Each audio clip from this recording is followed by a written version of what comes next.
നമസ്കാരം, പുതിയൊരു വീഡിയോയിലേക്ക് എല്ലാവർക്കും ഹാർദമായ സ്വാഗതം. അങ്ങനെ ജാസ്മിൻ ജാഫർ പുറത്തായിരിക്കുന്നു. 100% കൺഫേം ആയിട്ടുള്ള ന്യൂസാണ്. ജാസ്മിൻ ജാഫർ പുറത്ത്, അവരെ 3ാം സ്ഥാനത്തോടു കൂടി തൃപ്തിപ്പെടേണ്ടതായിട്ട് വരുന്നു ജാസ്മിൻ ജാഫർ. ഇതിനൊക്കെ ഹിന്റുകൾ ഏഷ്യാനെറ്റിന്റെ പ്രൊമോയിൽ തന്നെ ഉണ്ട് എന്ന് ഞാൻ ഇപ്പോൾ ശ്രദ്ധിച്ചത്. അതായത് ഋഷി പോകുന്ന സമയത്ത് 5 hours to go എന്ന് പറഞ്ഞുകൊണ്ടൊരു പ്രൊമോ വന്നു.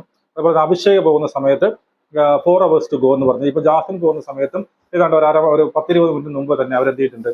ഈ 3 hours to go എന്ന് പറഞ്ഞുകൊണ്ടിരിക്കുന്നത്. അപ്പൊ ഞാൻ ഇന്നലെ തൊട്ട് പറഞ്ഞ കാര്യങ്ങളൊക്കെ ശരിയായി. ഇന്നലെ തൊട്ട് ഞാൻ പറഞ്ഞിട്ട് അർജുനാണ് 2ാം സ്ഥാനത്തേക്ക് വരുന്നത് എന്നുള്ളത്. അപ്പൊ എന്തായാലും ഞാൻ ആഗ്രഹിച്ചത്, ഞാൻ അന്നേ പറഞ്ഞത്, എനിക്ക് അങ്ങനെ ഒരു ആഗ്രഹം ഉണ്ടായിരുന്നു. വലത് കയ്യില് പിന്നീട് ജിൻഡോയും, ഇടത് കയ്യില് പിന്നീട് അർജുനുമായി നിൽക്കട്ടെ. അതായിരുന്നു എന്റെ ആഗ്രഹം. ഞാൻ തുറന്ന് സംസാരിക്കുന്ന ഒരു വ്യക്തിയാണ്. അതുകൊണ്ട് തന്നെ എന്റെ ആഗ്രഹം അതായിരുന്നു. അപ്പൊ എന്റെ ആഗ്രഹങ്ങളെല്ലാം സബലീകരിച്ചുകൊണ്ട് ജാസ്മിൻ പുറത്തായിരിക്കുന്ന 3ാം സ്ഥാനം കൊണ്ട് തൃപ്തപ്പെടേണ്ടതായിട്ട് വന്നിട്ടുണ്ട്. അതുപോലെ തന്നെ ജാഫർക്കായിട്ട് മറ്റ് എല്ലാ കണ്ടസ്റ്റന്റിന്റെ കൂട്ടായ്മകളും അവരുടെ തന്ത്രങ്ങളെല്ലാം പാളിപ്പോയി എന്നുള്ളതാണ് നമുക്ക് മനസ്സിലാക്കാൻ കഴിയും. എന്തായാലും ജാസ്മിൻ ജാഫർ നല്ലൊരു മത്സരാർത്ഥിയായിരുന്നു. പക്ഷേ അവരുടെ കയ്യിലിരിപ്പ് കൊണ്ടാണ് ഇത്രയും നെഗറ്റിവിറ്റി വാങ്ങിച്ചു കൂട്ടേണ്ടി വന്നത്. അല്ലാന്നുണ്ടെങ്കിൽ കപ്പടിക്കാനുള്ള ഒരു മത്സരാർത്ഥിയായിരുന്നു. ഞാനും കൂടി സപ്പോർട്ട് ചെയ്യുന്നു. ഒരേ ഒരു കാര്യം, അതെനിക്ക് ഒരിക്കലും ക്ഷമിക്കാൻ പറ്റില്ല. അതുകൊണ്ടാണ് 3ാം സ്ഥാനത്ത് തൃപ്തിപ്പെടേണ്ടത്. നമുക്ക് വീണ്ടും കാണാം. ജയ്.